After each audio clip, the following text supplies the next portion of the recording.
Hey guys, we're back live at E3 from the PlayStation booth, and we're getting close to the end of the day, but we saved one of my favorite games for the end.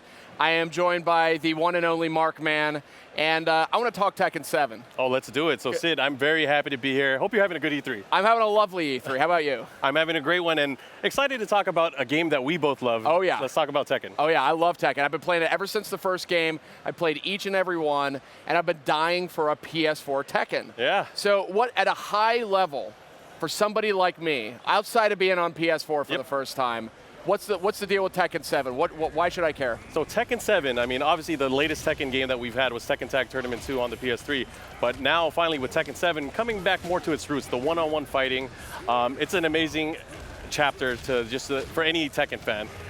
You have a lot of stuff going on. You guys probably saw the trailers. Akuma from the Street Fighter series is actually in the game. Lots of love to our friends over at Capcom. But not just that, it really is the culmination, and we've been touting it as the end of the Mishima saga, the climax of the story, and you're going to be able to experience that. So just recently we announced that the game is going to be coming out early 2017, and there's a lot of stuff that's going to build up to that. So I'm really excited. We have, I believe, the story mode, the seamless gameplay and integration between the cutscenes that you're going to see right into the gameplay, and that's something I think that fans should really look forward to. This is the first time we've really done that in the series, and I just think it's exciting. I mean, I love the Tekken lore, I love the gameplay, and it's something that fans are they're going to go nuts over. That's great, and I think we're seeing a little bit of live gameplay here, or if not, we will shortly.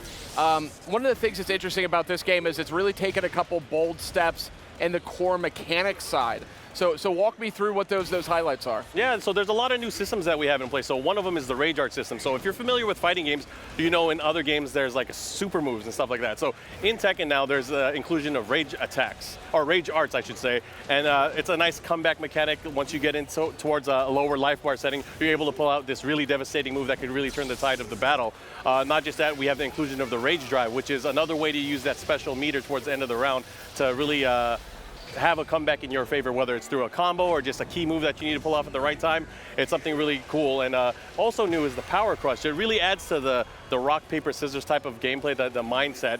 So Power Crush is what they do is they absorb attacks. Not only do they absorb the attack, it gives you an opportunity to do a counter attack back at your opponent and really turn the tides in the battle. So I think knowing Tekken very well, yes.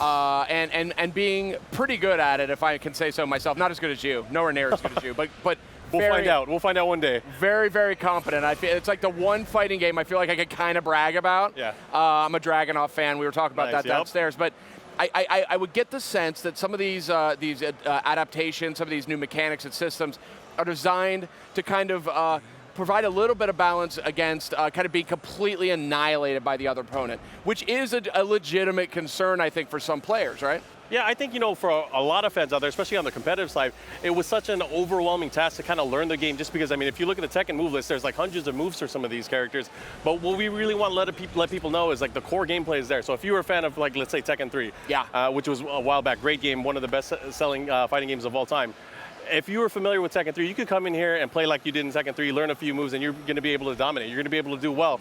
Not only that, if you did want to take it to the next level, actually learn the core aspects of the gameplay, the new screw system, everything, all that stuff, it'll be easy. It's not as hard as it used to be. There's a lot of system changes that were in place to make it easier for the player to play. But of course, if you want to master the game, that's still there as well. There's still a high learning curve. That's great. And I also know we have a bunch of new characters. I think Shaheen, we see here, right up here on the screen. You can look up here. Yeah. He's new here. He's the character on the right. So tell me a little bit about how he fits into the rather large character roster. Yeah, so actually, if you're familiar with Tag Tournament 2, we had close to 50 characters in that game.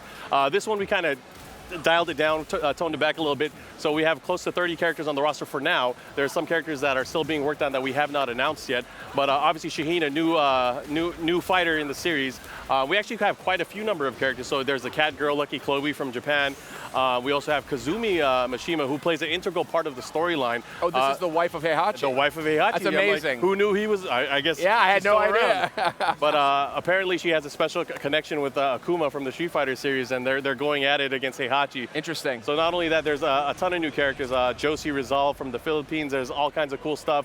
And I just hope that fans are looking forward to more announcements in the near future. So there's actually a lot of opportunities to play the game. And I think one of the biggest one is EVO next month, the biggest gaming competitive competitive gaming event in the world. If you guys check that out, Tekken 7 will obviously be a main game at that event. I hope everyone looks forward to that as well. Yeah, it's great. I know, I think that's the first one Street Fighter 5 is going to be there too, right? Correct. It's going to be a massive, it's going to be a great game. PlayStation fans probably have a lot to look forward to just when it comes to fighting games in general, and EVO is one of those events. Absolutely, yeah. I mean, that's got to be the biggest lineup in EVO history. I mean, that's some serious business there. And you know, I'm looking at this arena here. We have live gameplay right now. Oh, you might Tekken remember 7. this one. Yeah, I'm looking at it and I'm like, I know this one. This is from Tekken 5. Correct. So this is the Dragon Nest stage, which is actually making its comeback from the Tekken 5 series, like you said. And what the development team is doing is they're taking a lot of feedback. They're trying to see what fans liked and what they did. So one of the cool things is they are bringing back retro stages. So this is Dragon's Nest. Awesome. So hopefully we'll see a lot more of this kind of stuff in the future. Maybe we will, maybe we won't. But either way, obviously it's harkening back to a lot of the old gameplay elements that we've come to know and love throughout the history of the Tekken franchise. Absolutely. Another thing that's worth calling out here about Tekken 7 is some new rendering technology, some new technology being harnessed here, kind of bringing the game up to kind of really modern spec with a lot of special effects. I think it uses Unreal now, Unreal right? Engine 4, that's correct. So I mean, obviously the graphical powerhouse, you guys can really tell. I mean, the stream sometimes won't do it justice, but once you actually see the game in person, you'll notice how beautiful it is, the different elements that are going on, whether it's weathering on clothing, the actual weather effects on the stage. They used a lot of detail that you can't really see and that you would really come to appreciate once you see it in person. So I hope everyone looks forward to that. That's great, and we got Akuma here. I got to check this guy out. So. And it's been an interesting saga, I think, with Street Fighter and Tekken kind of getting peanut butter in each other's chocolate here for a couple of years. I know there's a big one that everyone's hoping to see at some point. Won't get into that here, but at least we got Akuma. Talk to me a little bit about how Akuma fits into the roster. Actually, it's interesting that you bring that up. So the development team, Harada-san mentioned that they were actually looking to see how Akuma would do in Tekken 7 to kind of give them an idea of how and player feedback on how it would go for a possible Tekken Cross Street Fighter. But not only that, I think just from a player standpoint, and I've been playing Akuma a lot. He's my main character now in Tekken 7. Nice. His transition from the Street Fighter series, if you're familiar with how Street Fighter plays, it's a really seamless integration. I mean, you could play him how you did in Street Fighter. Not only that, he has a ton of new moves that make him more Tekken-like, and it's actually really exciting to see how he's made this transition into the 3D realm. Obviously, Tekken, we've been playing for a long time, so we're used to doing all kinds of different motions. But not only that, I think the Street Fighter moves, if you're used to the dragon punches, the fireballs, and all that stuff, they come out like butter. It's amazing. Yeah, and there he just did Shoryuken. Yeah. I don't know if he has a different name for him, but same idea. Yeah. Dragon Punch. Dragon Punch, indeed. So, yeah, one of the things, we were talking about this downstairs in the green room. Oh, boy. Oh, he hit the Raging Demon. So, I mean, if you're familiar with his finishing move from the Street Fighter series, he has that as well. That's his Rage art. Awesome. So, I was just talking about the devastating moves for the comeback, and he obviously finished off his opponent with that. So, that was great. So, the computer is doing work right there. So. Yeah. So, we had talked a little bit about kind of my love-hate relationship with the Bound, which has another name in Japanese that I cannot pronounce, but I call it the Bound. I think that's the sort of anglicized way to say it. And now there's sort of, that's kind of gone away in favor of kind of this screw attack you were talking about. So tell me a little bit about how that fits in. So Bound was first introduced in Tekken 6, and it was a gameplay change that was very drastic at the time. It caused for longer combos, and a lot of people, especially the hardcore fans, were like, oh man, these combos take too long. I'm in the air for so long. I'm at the wall. I'm stuck. What do I do? So the screw attack system is really kind of a balance. You got to think about, do I want to do wall carry? Do I want to do damage, or do I want to do something flashy? It really gives you more options and more freedom as far as doing cool combos. I get it. So it's something that's in the game, but you don't necessarily have to use it to be able to compete at the highest levels. That's good to know. So looks like we just chose, what's Heihachi's wife's name again? Kazumi. Kazumi. It looks like that's who we're going with here. I really am actually very interested in seeing this because, I just can't get over the fact that Heihachi's married. Yeah. Well, Kazuya had to come from somewhere, I guess. I guess so, But right? I guess we're not talking about parenting here, but I think Kazumi, obviously a great addition to the roster. I've been able to play her for a bit.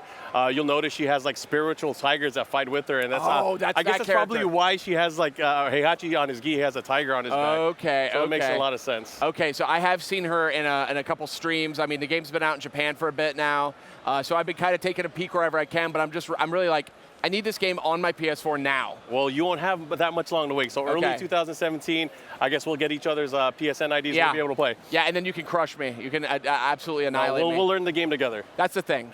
See, my Tekken approach is, you can beat me a lot in the beginning, but I will slowly adapt to your character, and then I will begin to be unstoppable. That's kind of how I play. I think that's the great thing about Tekken, though. I think in general, there's a lot that you can learn from the game and from yourself, and you're able to adapt. Because like we were talking about earlier, not everybody plays the same. And there's always that learning curve where you're going to learn the matchups and learn the players. And I think that's going to be just a great thing for people to experience together, especially with online play. If you play Tag 2 online, you know the netcode is amazing. So I'm really looking forward to the title releasing early 2017. That's great. And arcade stick support, can you tell me anything about that scene right now? Everything's being worked out right now. Nothing's been finalized, obviously, but hopefully everything will be good to go and we'll be able to please the fans. That's awesome. So yeah, and again, character customization's been a big part of the game now for a while. Brian Fury, another favorite of mine. I got a lot of favorites, man. Brian Fury has been a favorite of mine for a while now, and I like this bandana look, this skull bandana. Yeah, man, he has a new look going on. There's that tiger. When I first saw it, I was like, whoa, that's really bad. That's amazing looking. I mean, we were talking about the tiger, but Kazumi, I mean, I guess that's the real tiger uppercut, I guess. I mean, how old is Heihachi at this point? I mean, he's got to be on 95 or something. I don't know the exact age, but he's up there. Yeah, he's getting up there. His wife looks pretty good, though. Yeah, I know. I mean, that's great.